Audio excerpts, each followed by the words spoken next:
Hello and welcome to Lore Watch, a roundtable freeform discussion about lore and our favorite media. I'm your host, Joe Perez, one of several lore-focused folks from Blizzard Watch, and I've got my stupendous water-breathing co-host with me today, Matt Rossi. How you doing today, Matt? Well, the problem is that I can't breathe the water. But it's not for lack of trying, folks. One day. Oh, yeah, I'm putting in the effort, believe you me. Today we're going to be answering more of your questions, our wonderful listeners out there. If you have questions for this or any of our podcasts, be sure to send those into podcast@blizzardwatch.com. Those emails should have the show that it is for specified in the subject line, as well as any special pronunciations of your name. If you don't want to send us an email, you can hit us up on Discord. We have the QN Podcast Questions channel. Same rules apply. And if you are a Patreon supporter, on our Discord channel, we have set aside a specific channel just for you, the Patreon QN Podcast Questions channel. You can go ahead and submit those questions there, or actually, if you want to, you can also submit them through Patreon. Also, keep your eyes peeled for any news regarding that, probably on the main show. We'll see what's happening with that later on. I know Patreon's in a weird spot. But without further ado, we'll go ahead and get right into our questions. Our first one comes from Vix Link. I finished reading War of the Scaleborn the other day, and in it we learned that the Incarnate got their elemental powers was through some sort of ritual that was never described or elaborated upon, only that it was very dangerous and that few survived it. Then today, it struck me, what if the ritual they performed to get their powers is the same ritual that Ordos did to get his? But Ordos, being a Yongal, was not as malleable as the dragons are when it comes to changing and evolving because of different types of powers. So while he did succeed in being imbued with the powers of fire, similar to Fyrakk, his body is in constant pain from the flames he's imbued with. Thoughts? Magni Bronzebeard. Yeah, that's where I was going to go with it. So why don't you do you want to elaborate a little bit, because that's the first one that comes to mind. The first thing I thought of when I read this email wasn't actually Magni Bronzebeard initially. It was actually Thrall. Thrall's another really good one too, because of and the Deathwing. Yeah, basically during Cataclysm there was a short story where the other dragon aspects are trying to figure out how to stop Deathwing, and they essentially kind of try to use Thrall like a piece of tinfoil across a really old fuse. If you remember those fuses, they're trying to bridge the gap. He was the coin in the fuse slot. Yeah, and it got me thinking the ritual that we're seeing from all of them, like for instance the various elemental powers that the incarnates are drawing upon, don't seem that different than the aspect powers. And especially now that the aspects are currently not getting their powers from like Titans who live off in the cosmos somewhere. They're getting them from whatever Azeroth is. And that, to me, seems like the elemental powers that the Incarnates were using seem very similar. So that was the thing I was thinking about.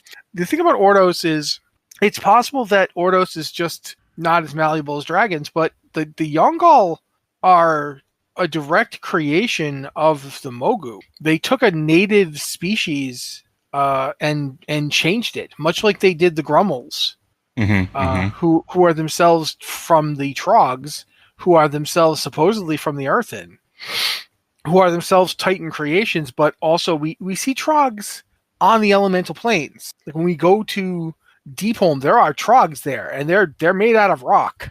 They're elemental Trogs. So it's sort of interesting to think about the concept that the Titan Forged are elemental beings. I mean, all of them are. Like if you look at the original ones, they're iron and stone and all that. And it is something to think about in terms of how much of anything that we see in this stuff is separate. I keep coming back to one of the spells that comes to mind for me whenever you talk about taking elemental power and using it in ways it may not be intended to be used.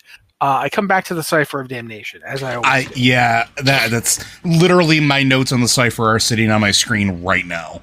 At this point, you should probably get to go then, because otherwise I'll probably just say all the stuff you're saying. Because this week we seem to be on the same wavelength. Yeah, for this one, I think we are, because I mean, being somebody who's really into shaman, I tend to think about elementals and the whole thing of power from the elements quite frequently because that's just what I do with my free time sometimes.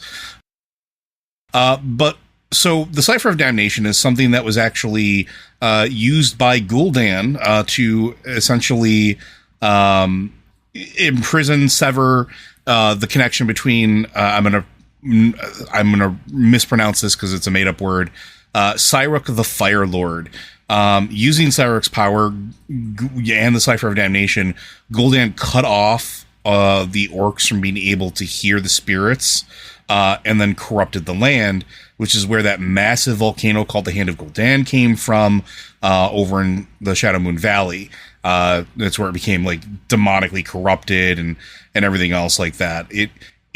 The cipher itself was something that was also left behind in his quarters in Karabor, and Illidan Stormrage found it, and we know that it's been used multiple times. Hell, there's a quest that we go on when we are in Burning Crusade, and as well as in the alternate Draenor, that involve essentially searching for pieces of the cipher. It's an incredibly powerful incantation, right, that allows you to harness massive power, but almost always seems to be directed at something regarding an elemental. We've also seen other attempts at similar feats, where, I mean, the Dark Iron Dwarves, another one, right? They dug too deep. They decided to try to harness the power of the Fire Lord, summoning the Fire Lord. Yes, it was at the behest of a certain knife wife, but they still tried. And where did the knife wife get that information from? What incantation were they using? Likely the Cipher of Damnation. We've seen this sort of harnessing, this sort of I don't say manipulation, modification by this power happen multiple times. Recently, if you've done the Dragonflight raids in particular, I think his name is Kurok. He's the dark shaman that kind of showed up everywhere in the pre-stories, happened to be there with the at the wedding of Tharissa and why can I not remember his name now? Lothamar showed up there, caused a big scene, riled up Rathion, and then disappeared because he was serving the cult of the incarnates, essentially. But you look at him, look at how him sucking the elemental power, siphoning it into him, changed him. Look at how the incarnates modify their followers by imbuing them with that power. Yeah, not everybody survives, but that's sort of kind of the point. Your anima. Do you have enough that you can essentially survive? Or do you not have enough? Are you weak enough that it's just going to consume you and use you as fuel for somebody else's transformation? Because that seems to be what happens anyway. Yeah, I'm going to throw some stuff out here just to people please consider while they're doing it. The first is that Joe already mentioned the summoning of Ragnaros, which is very similar to the summoning of Cyruk. They're calling their worlds Fire Lords. Mm-hmm. Like every world seems to have its own various elemental beings that are inherent to it, and they seem to follow the same basic hierarchy. So, like the world we call Draenor, whether it's in Outland form or in the original Draenor form, had its own Fire Lords, its own water, princes of air and water and so forth. We definitely see a similarity there. But another thing to keep in mind is this: if you do the Warlock Green Fire quest, one of the things you find out is that summoning magic at its heart is literally just titanic words of power. Mm-hmm. It's inherently, and I'm going to lean on the word here and then kind of step on your feet like Homer Simpson in an old Simpsons episode, but it's a mean of domination. It's order magic. It's domination magic. It's very similar to what we see in Shadowlands with the Primus. And when he was currently not the Primus, when he's the Rune Forger.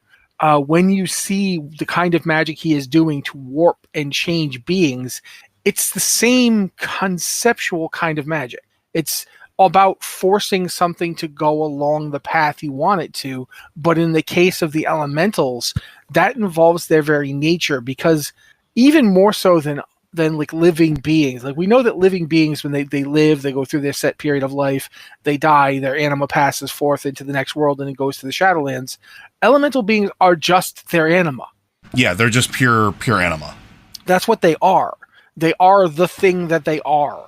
You Hence look at them and, oh, sorry, real quick. Hence, going back to the whole thing of Azeroth, the Titans, showing up and seeing that the old gods showing that the showing up in the elements are fighting over whatever scraps of spirit are left. Right. That's why they're able to like subjugate them. They're not strong enough because they don't have that pure anima flowing into them, but yet they are made of anima. And it's also interesting to point out that of the worlds out there in the cosmos, we know that, for instance, Draenor did not have a world soul. Mm-hmm. And Draenor had beings that were draining away its spirit, its anima power, but it didn't have anything like the giant world soul inside of it, which attracted old gods.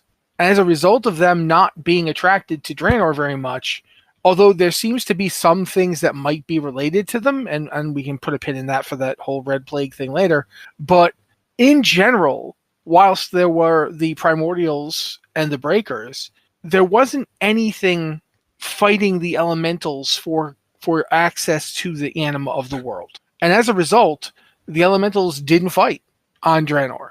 On Draenor, the Fire Lord and the Lord of Earth and the Wind Lord and the Lord of Water all just hung out at the seat of the elements and talked to each other because there was no need for them to be in conflict. But that says a lot about the nature of what we're talking about with the Cipher. The Cipher of Damnation could overwhelm that amity. Like he could take, by himself, Sirik the Fire Lord had no beef with the others. He didn't have a problem with them. He wasn't trying to fight them. On our world, Ragnar spent all his time trying to kill the other three. Like that was because he was fire and he needed fuel. On Draenor, there's enough to go around. On Azeroth, there's not. And I think that affects the way this kind of magic works. Like, think about for a moment why draconic beings who are using this kind of magic to imbue themselves with elemental power, think about why they might be tapping into a force that is not pleasant. Like, it's quite frankly possible that Ordos is constantly burning and on fire and in agonizing pain entirely because he's got the enmity of a Fire Lord on him. A Fire Lord who's inherently aggressive. Why doesn't that burn Fireak? Who says it doesn't? But Fireak is a dragon. So I think you've got a point about, it's not that they're not as flexible. It's not that they're not as malleable. It's that they're not as strong. Ordos can't bear it. Look at, and to give you an example of what I think the kind of stresses we're talking about are, look at Deathwing. Yeah. Deathwing is imbued with the power of a Titan and an old god chooses him. And what starts happening to him? His cup overflows, right? He starts to explode and burst at the seams because there's just so much. Yeah, there's so much power flowing through him. And that's very similar to what happens with Ordos. Ordos is constantly in pain because he's just got too much going on. And taking it back to Shadowlands for a little bit too, we're kind of explained that, right? Like that's a whole thing several times over, and it's a theme that we talked about with the brokers. It's a theme we talked about with various entities inside of each of the Covenant zones, as well as like there's tons of stuff scattered around in like the last Zareth Mortis, like that entire zone, where like everything has a limit. Right, there's a capacity for everything, and that when it exceeds that capacity, it explodes and ceases to exist. Yeah, it's like to think about it in like a similar way, just to try and get it conceptual here. Think about how everything, it has a pattern. Mm-hmm. Like you are a blob of anima. Yeah, and there's connections between various kinds of beings. Like, for instance, every human seems to be part of this wider tapestry of humanness. And every elf, every dwarf, every Tauren and Taurenoid, they're going to come up with a good name for that. Like the kind of people who are Tauren, but they're not all the same.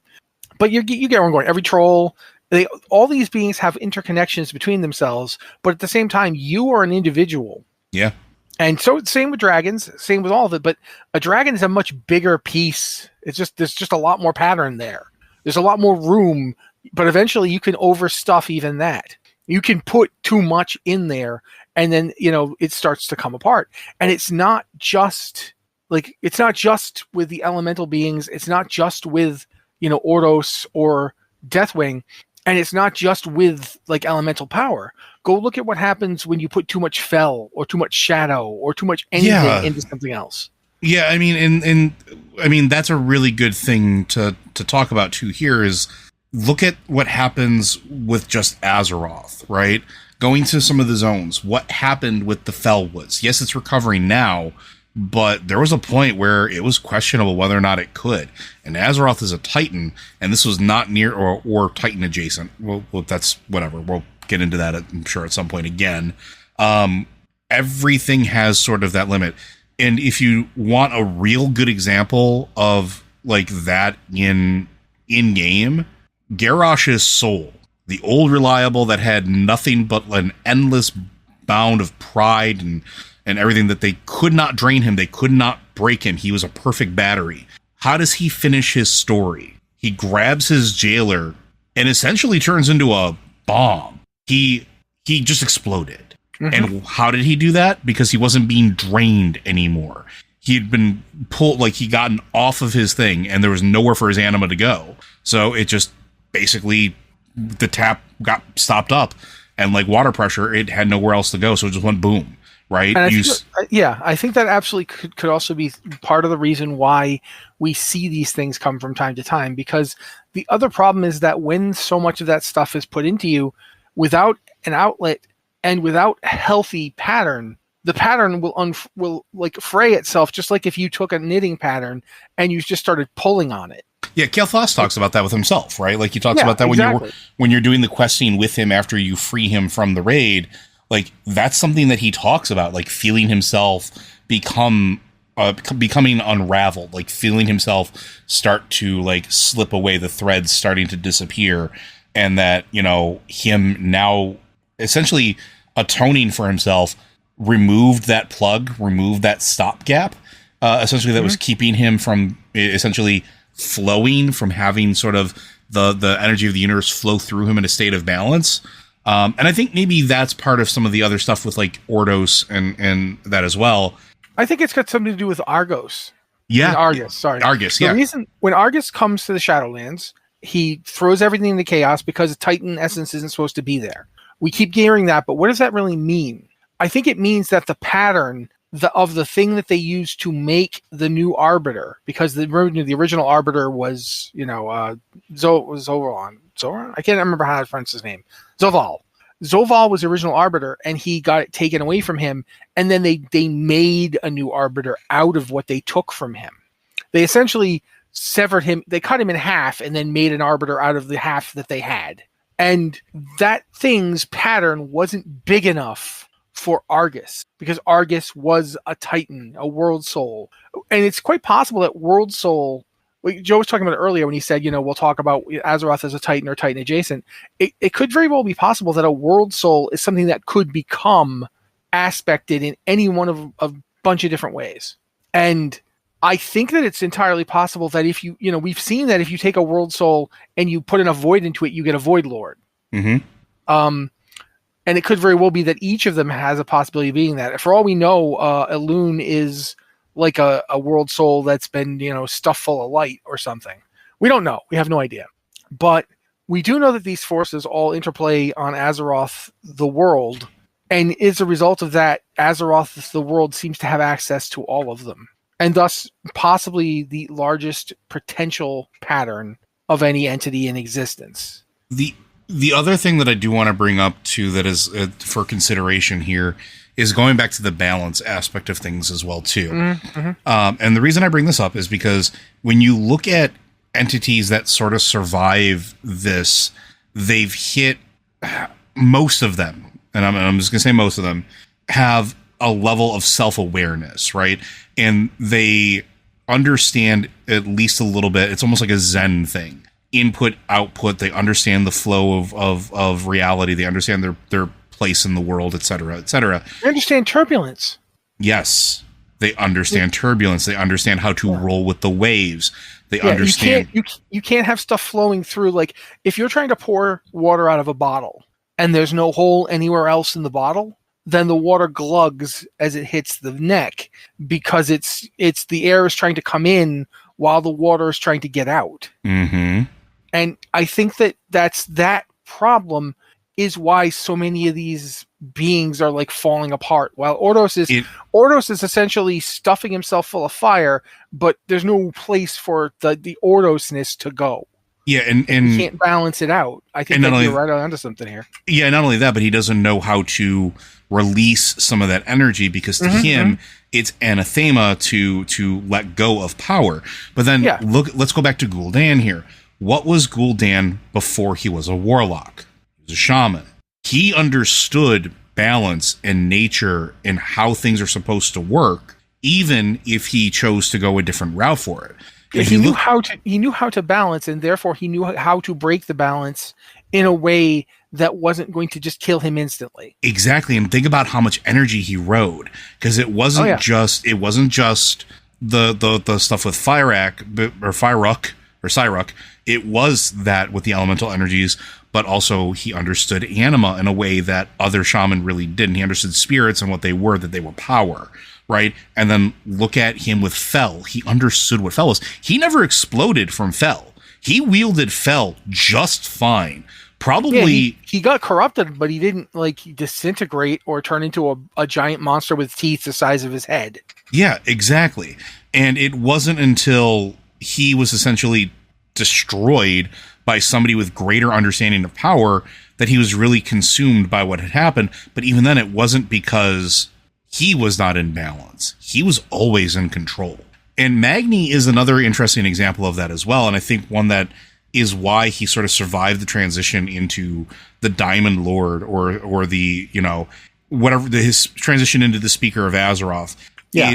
It's not because he is extremely powerful. It's not because he was extremely well suited for that particular transformation more than any other, dwarf in existence. Instead, I think it had more to do with he was a king. And what is his entire life? He's always the speaker for his people. He's the speaker for his people, but he's always trying to balance his people, balancing the needs of his people. Also, though, I think you're right. And I think this actually connects to that. What was he asking for the power for? Mm-hmm. What was his goal? His goal wasn't, I want to rule as an elemental lord and destroy all my enemies. His goal was, please talk to me. Yeah, why are you in distress? I can tell that you're upset. I can feel, your pain and your fear. Why? Well, can I help you? And Magni, I think because Magni failed to do that once in his life, Magni failed to be there for his own daughter. Because of that, Magni was he wanted very badly to get it right this time. In the same way that when we see Garrosh in Shadowlands, Garrosh never backs down from who he is, but he won't be used. Mm-hmm. He's like, I don't care what these things are doing to me. I'm Garrosh Hellscream. I'm responsible for my own actions and my own choices, and I'd sooner be nothing than let you use me. And that's an interesting way to look at it. Ordos doesn't have that kind of purpose. Ordos is a ball of rage. He doesn't know what he wants. Yep. There's no balance to be had in Ordos. Whereas Deathwing / Neltharion, obviously insane, certainly pragmatic and sinister, but the thing kept happening when I was going through Shadowlands. The thing I kept looking at when I was looking at what was going on there was that unlike Fyrakk, and unlike, bloody heck, I can't remember his name, Fyrakk's rocky brother. Iridikron. Yeah, Iridikron, thank you. Unlike Iridikron, unlike Fyrakk, Neltharion still always seemed to have an idea of why he should do the things he did. Like, he had a goal. Iridikron might have a goal too. Fyrakk's goal was just burn everything to the ground. Yeah, Iridikron definitely has a goal. That we're dealing with the aftermath of that. or barely in the tide waters of it. Yeah. But regardless, Fyrakk definitely, there's nothing there. And no, is Fyrakk like constantly screaming about how much pain he's in? No. But is Fyrakk even remotely sane? No. He's also not stable. Like, if you go through the encounter as well, like, I think this is interesting to point out, like, half of the encounter is him dealing damage, but everything else is just him not having control, and it's radiant ambient damage that's just happening around him because he can't contain it. Right? Yeah, like, exactly. He's always in over his head. Yeah, we've literally gone to the molten core, right? We've stood next to Ragnaros in the molten core. We've stood next to Ragnaros in his own domain of the Firelands and have not been burned by his presence because he's in control of his power. But we can't stand next to Fyrakk without just taking damage, because it's not, and I don't think it's an intentional thing. It's 100% just he's not in control. He's not balanced. He doesn't have that mentality. But again, like everybody else who does, everybody else who survives, like, and especially like even the aspects originally, like the original aspects, they understood balance. Like even while they were proto dragons, even when they were figuring life out and then had to fight Galakrond, like they understood that there is a certain ebb and flow to life. And like Matt said, riding the waves is sort of a big thing, and everybody you see who's consumed by power that they take in, whether it's arcane power like the blue dragons, I mean, we could talk about the blue dragons and a certain aspect of theirs that didn't exactly handle all of that power being pulled up to Northrend just fine. We could talk about all the mages that this has happened to, shaman, the dark shaman, that have had vast run-ins with this type of stuff. There's a history for it. So I don't know. It's actually very interesting to see also that the shamanic powers how often tie into or contrast with, say, void powers. Mm-hmm. Like shaman can balance the elements. And we even go back, you go all the way back now. I'm remembering it was like I think it was actually the Lord of the Clans novel. Oh, yeah. Where Thrall is talking to Orgrim Doomhammer. And he's talking to, Drekthar. Mm-hmm. He's talking to Drekthar, and Drektar's like, there aren't 4 elements, there are 5. There's, the 4 that most people are aware of, and then there's spirit. And that comes all the way to Shadowlands. It comes full circle. We now know anima and base spirit are basically the same thing. Yeah. And that 5th element, for lack of a better word, is the one that balances the other 4. The other 4 are all in orbit of it when it's done correctly. When this is balanced correctly, it'll spin around forever. Like the elements in balance can be perpetual. Mm-hmm. The elements out of balance are always heading for a collision. That's why on Azeroth the things aren't balanced. Yeah, and we're in the mortal races of Azeroth, and maybe mortal races on other planets we don't know, because we haven't really seen other Titan manipulated worlds except for the aftermath of Argus. Hopefully we'll see more in the future. Who knows?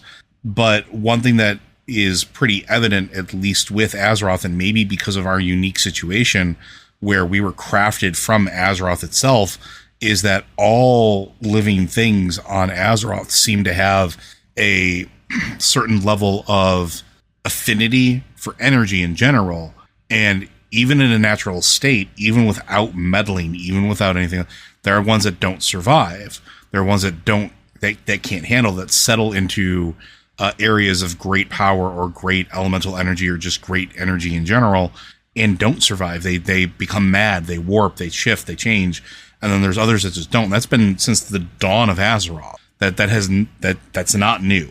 It's not specific to the Titans. It's not specific to the Elemental Lords. It's how it's always been. So probably a long-winded answer for it, but I mean, it's an interesting thing to think about, and one that we talk about.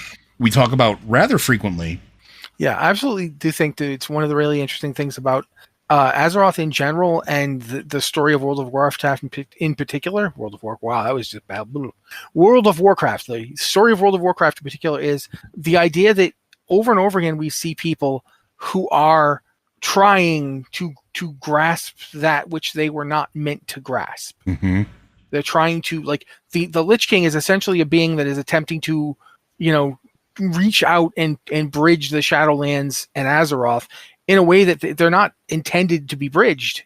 Like, the entirety of Shadowlands this is what happens when you let somebody tap into this power that they're not supposed to have. And the ritual that they perform to get the power, it does feel very similar to the Cipher of Damnation, which feels very similar to whatever it was that Xal'atath taught Modgood that her husband, the Emperor Thaurissan I, used to pull Ragnaros to Azeroth, which is similar to the magics used by the Titans in distant times past, especially Sargeras, to pull demons to him when he was creating his prison world of Mardoon, which is inherently similar to the warlock magics used to summon demons today, which aren't that different than the binding magics used to hold elemental beings.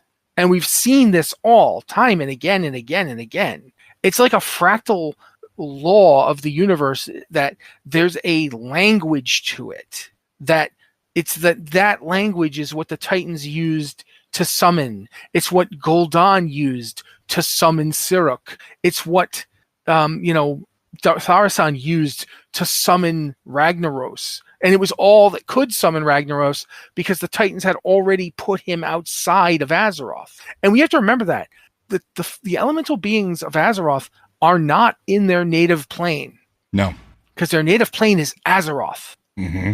Not Deepholm, not the Firelands. They're cursed and bound to these prisons. Yeah, those are prisons, just like Mardoon, the one that Sargeras created for the demons. And when beings are called from there, that's pulling them back, in a sense. The demons are aren't supposed to be in Azeroth. They're supposed to be in the Twisting Nether. Mm-hmm. But that's the other thing. That's the whole thing, is why we needed Argus to create a means to get demons back onto Azeroth, or the plane of Azeroth's existence.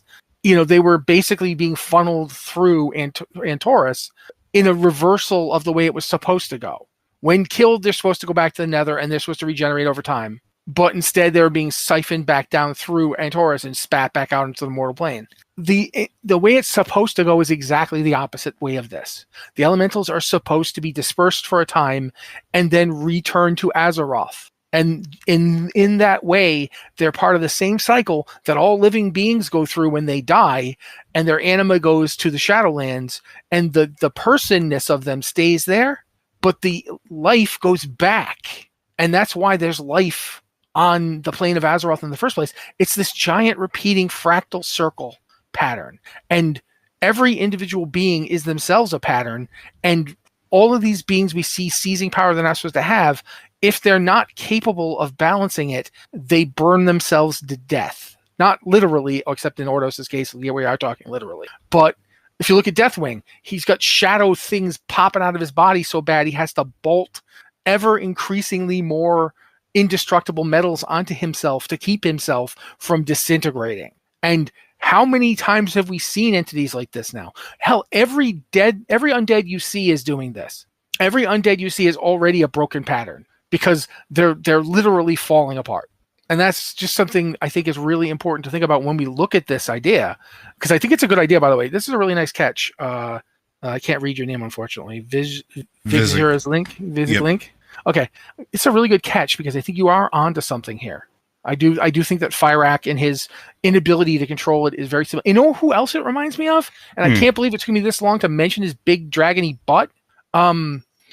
Remember in the time ways portion of Dragonflight, they go back in time and Eridikron takes the heart of Shadow or whatever from the big grandpappy dragon, the one that was eating dragons and we talked about Galakrond a little bit earlier, but Galakrond, and it wasn't necessarily his heart; it's just the shadow energy infused. I know, into him. But that's what I'm saying. I'm saying that Galakrond was falling apart, and in order to sustain himself, he had to consume other dragons, who he then spit out as monstrosities that were also effectively dead and had to consume others. Yeah, and that's not different than Ordos.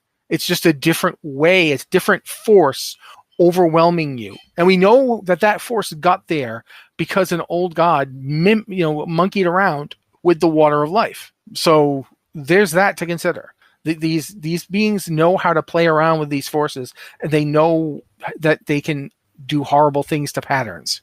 They can essentially turn you into a monster that is constantly falling apart in one way or another if you just aren't in balance. Because if you're not in balance, destruction is the inherent goal. And that's the whole problem with the thing that Zoval's worried about in the first place, isn't it? Mm-hmm. That there's not things that aren't balanced, including Void. Void has to be balanced as well. So there's even more elements than we thought there are, because they need to be. There's the literal embodiment of them, then there's the spiritual / conceptual aspect of them, and they have to be in balance. And when they're not in balance, you get that thing, that corruption, that hunger that gnaws away at everything around it. Remember when I like the thing I talked about with like the cosmology and how that is essentially what that chart is as our representation of it is. Not that it is correct, because we know that it is skewed by the observer, but go ahead. I was going to say it's similar to the idea of a tesseract. It's a 3-dimensional / 2-dimensional representation of something that's just, it's beyond normal dimensional thinking. Mm-hmm. These things are, they don't just exist as cubes in space. They exist as like an orrery of concept. So mm-hmm. yeah, I do remember you talking about that. I remember we specifically were talking about the position of life and death on it at one point. And not only that, but the position specifically of Azeroth on it. And there's a reason mm-hmm. why a lot of things seem to happen specifically like with Azeroth, and why Azeroth is so important.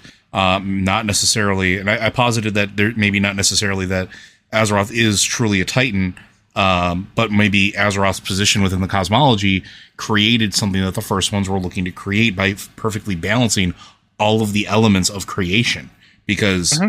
it sits sort of at the center of all of it. We're able to do stuff that nobody else thought was available or possible or anything like that. So there's a possibility that this feeds into something larger, and this feeds into something larger regarding Azeroth and why Azeroth has never become fully fel corrupt or fully arcane corrupt or fully corrupted by nature and the wild spirits. And yes, I am using corruption for all of these because corruption is essentially just something taken out of balance, or a warping. That's essentially what it is, to move it from its original form. And there's a possibility that this feeds into that larger narrative with Azeroth overall. And I'll be curious to see how that story moves forward into the next expansion at the time of this recording will basically be releasing at the end of this week. And then that starts a trilogy of things that lead essentially to the answer of that story. So hopefully that answers your question. Hopefully that gives you some... It didn't answer his question. Come on. Or at least gives you more to think about, because we're really good at that. But we're going to move on to our next one here, since we're already going to be running out of time. This one comes from Marion. Hi, I'm a human paladin from Gallywix, and I have a question for Lorewatch. Well, you sent it to the right place, so good job. Since Shadowlands, I've had this idea that the storyline of the first ones seems like an in-game version of what happens in the real world, where game developers need to program characters so they exist within the game, just like the first ones programmed the Death Pantheon to do their work. This leads me to the following question. Could the Devourers be an in-game version of the inevitable entropy that one day World of Warcraft as a game will end? And is that entropy inside and outside of the game the real enemy that the jailer was afraid of? We went real meta with this one. I also got to think, on one front here, yes, everything you said could be the case. Mm-hmm. We do not and cannot know if at any point in time anybody working on the creation of World of Warcraft from the moment it started up to this very present day had anything like this directly in mind. But that's the interesting thing about text and subtext in art. They don't have to have had it in mind. Mm-hmm. Can you read it in the script? Yes. Can you make an interpretation where this seems to be something that is being addressed by the story? Yes. Does that mean that's what they meant? We have no idea what they meant. And since this is a composite creation, there's no one person who has been there at the helm for the entirety of World of Warcraft and has been there every day making sure that it's all still going along the path line they intended. There is no direct intentional meaning to the story. There's no overarching pure narrative that has been there from day one and has never deviated or wavered, because the author has shifted continuously. And that means that absolutely everything you just said could be true, but doesn't mean it was what they meant to do, nor does it necessarily matter if that's what they meant to do. Because I'm going to turn this over to Joe now, because I'm sure he can touch on this. But if you look at this, one of the stories I absolutely love is watching Guiding Pirate Software. Mm-hmm. His name's Thor. Thor. His name is Thor. Yeah, your name is Thor, and you're running your own game company. He used to work on WoW. He used to work in one of the things he used. Yeah, QA at one point. But one of the things he used to do was ban people. Yeah. And he tells a story of people just complaining to him, and he goes, "Ha ha, your tears are delicious." But it's funny because he could be seen as that inevitable entropy, the consequences of our own actions. You know what I'm saying? He obviously isn't. He's a real person. He worked a job for a while. But that when you're getting to meta narratives like this, looking at it from outside, you can actually say, you know, these beings could actually be an embodiment of this process, or at least an attempt to do so. I'm going to shut up and let Joe talk because he knows more about the actual nuts and bolts of working. Well, maybe, and I don't want to get too much into the nuts and bolts of it because that's more of a main show thing. But there is maybe a certain element of that where some of this might be a little tongue-in-cheek nod to the entirety of just creation, because the act of creation in creative writing, and Matt obviously can talk a lot about this, having written several books, which you should all go check out, by the way. Once you release it into the wild, it sort of takes a life of its own. And, you know, in the course of like writing books or making TV shows or movies or video games, the people that consume that shape that life as much as the life that you tried to breathe into it to begin with. Look at Tolkien. Look at the world of Lord of the Rings. Look at everything that was crafted there. Do you think our interpretation of it is what Tolkien originally intended? The answer is probably not. Mostly because we also don't have the cocaine and laudanum that they did at the time. But also our sensibilities, our viewpoints, and are different in our day and age than they were, 50 years ago, 60 years ago. Another way to put it, which I think is very interesting because this actually comes from J.R.R. Tolkien, is that every work of art is created by beings that live within the context of earlier works. Mm-hmm. J.R.R. Tolkien wrote what he wrote at a time where it didn't exist yet, but other things existed that inspired and informed it. And then it became the thing that inspired and informed things that came after. Such as elves and the high fantasy that we're playing right now in World of Warcraft. But the interesting thing is, like, the concept of an outside devourer or an outside entity is not unique. This has been around forever. You can go back and read Stephen King's The Langoliers.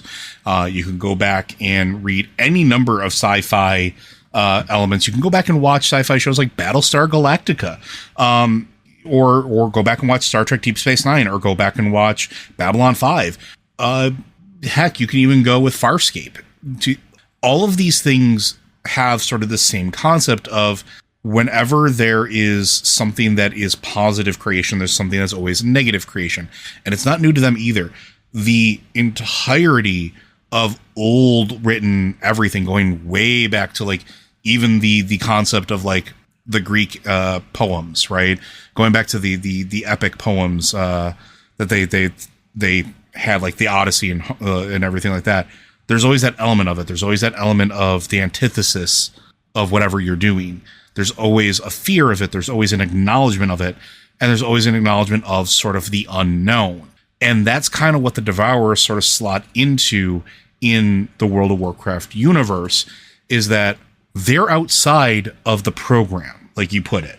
They're in terms of Tron, right? If we are inside the program, they are essentially a user. They operate outside of the bounds and constructs of the rules. They don't follow the rules. They don't follow anything because they're not conditioned for. And even in real life, like when you program something, you make an operating system, you make a program, you can't always predict every interaction you're always going to have. And as such, everything that might happen is categorized either as edge cases or things that are outside of the system that may affect you. Or in other words, you kind of have to have the old gods in mind when you do it. Kinda, right? Because everything is possible. Kinda. There's, what if this happens? I'm going to turn to an actual example we got from Blizzard recently. When Diablo 2 Resurrected came out, they didn't expect the entire world to die when they tried to run it because they had not changed the original server that they were using for login. Except now, millions of people were trying to use it at once. Mm-hmm. And this is the kind of thing that you can't necessarily test. The first ones could not. It's weird because they had the Xeraths, and the Xeraths feel very much like test servers, don't they? They were absolutely betas. Like, if you look at it, like they created, there's whole documentation in the game world that you find, journals and the unraveling of the relics, that this is not their first attempt. There's a proto-pantheon for we come across them, right? This is not our first rodeo. These are our, we tried this stuff, and But at some point, no matter how many times you go through alpha and beta testing, you have to release it to the wild, because at some point you essentially, I don't want to say get close enough, but you get close enough to what you want, or is where you want it to do, and in order have for it to let go of it. Yeah, in order for it to be anything, you have to decide what it isn't. In order for it to actually exist as a place, like to launch a game like World of Warcraft, you have to at some point say, okay, turn it on. Let people come here. Mm-hmm. And are we going to see things? Are we going to see messed up things? Yes. Are we going to have boats just appearing in the middle of the mountains? Yep. Are we going to need to create a guy named Captain Placeholder so people don't try to take a boat? Yeah, he's great. But he exists because the boats, if you tried to take a boat to the other part of the world, bad things happen. And that is something that I think is interesting in the meta narrative of this entire series of expansions that are coming. Yeah. Because you can look at it as World of Warcraft becoming its own subtext. Yeah. Like the existence of WoW is part of the subtext of what we're seeing. Yeah, you're hitting the nail on the head there, because it is, right? It reached that line a long time ago, but I feel like we're just finally acknowledging it. Like, there was a point in time where the game was finally hitting mainstream and actually made gaming really mainstream as a result of its popularity, where you had Mr. T and cutting commercials for it, and you had William Shatner cutting commercials for it, and you had celebrities playing it. You had celebrities trying to use it to relaunch their career. Ask me on the main show about the time we raided with Andrew Dice Clay, because I don't think I told that story. It became a cultural phenomenon, but we never really addressed it, right? It never became its own thing. And now with everything we've been talking with, everything, I don't want to say winding down, but it's sort of like coming full circle. You have Metzenbeck, who's now writing the story, who was in charge of it when it first launched. He was there as part of the creative team that saw it through quite a bit of its infancy, who pushed a lot of the early story. And if I remember correctly, and Chris, forgive me if I'm getting this wrong, but I'm pretty sure like you have like tons of stuff that you just never wrote down that just lived in your brain rent free that you never got to finish. And like, there are stuff out there that people that came after him had to interpret and make the best decisions they could to move the game forward. And they did a phenomenal job, in my opinion. But from an aspect of creating a story, and Matt and I can tell you this from whether it's writing books or running games, that sometimes you don't write everything down. It lives inside of you, and only you truly know what the intent was for it. And there's also, in a situation like World of Warcraft, I think that in this case, for storytelling purposes, one of the better options for explaining it is tabletop role-playing games. You're running a game, and you're telling a story with your players, and your players can deviate in a direction you weren't expecting them to go. Mm-hmm. And you didn't have anything fleshed out. Sometimes you just reach into that headspace, yank out bits and bobs, and put them together as fast as you can. You're essentially laying track in front of the train that is the player group. By pulling the track out from behind it sometimes and putting it back in front. Or, I got a whole bunch of these Lego track pieces in my skull. They fit together because they're Lego pieces, but they weren't intended to be in this configuration. However, I have no time. And if you go back, one of the way I think about this is the Emerald Dream in World of Warcraft and the Dragon Isles in World of Warcraft are concepts that were there from the beginning. Back in World, there was an actual there was an Emerald Dream you could go to. It wasn't, you couldn't go there on purpose, but you could get there. I've been there. I'm sure Joe's been there. Oh yeah, I wound up in GM jail once because of it. Yeah. And as for the the Dragon Isles, that was going to be a raid. Yeah. Like they were gonna, if they had put that raid in when they intended to, where they intended to, the map of Azeroth would be wildly different right now. And they had design documents for this thing. This isn't just me saying, oh yeah, they were going to do this. You can look this up. They showed it. They showed it at like a BlizzCon. Like they showed you some of the early stuff with it. They showed you some of the early walkthroughs on videos of some of the stuff that they originally conceptualized. Like when we went to the Emerald Dream and the first time they showed us where it started, the original concepts for it. And bringing it back to the Devourers. The Devourers are I don't want to say a unique new twist, but they're a new wrinkle. They're something that can act as an ultimate foil to whatever is created because they have essentially that infinite possibility. Think of it this way too, from a storytelling aspect. Even the Void has sort of been defined at this point, right? Like, we understand the Void Lords, we understand the old gods to an extent. We understand what we don't understand about them, which inherently makes them into. We know what they're not. We know what they're not. We know what they're defined as. The Devourers currently do not have a definition beyond that they consume anima. That doesn't mean anything else because pretty much everything consumes anima at some point. Even when you eat food, you're essentially consuming anima, since everything that lived has a spirit as some form of anima in it. So they are essentially a creation that has infinite potential. And in terms of just looking at them throughout the course of Shadowlands, you can see that. You can see an evolution inside of just that expansion of our interactions with the Devourers. Whether they start as these small, annoying little things that then start morphing and modifying their bodies to becoming maybe compy-like, and maybe they become flying spiders or giant behemoths that smash down doors. They start morphing into an infinite number of roles to suit whatever their environment is.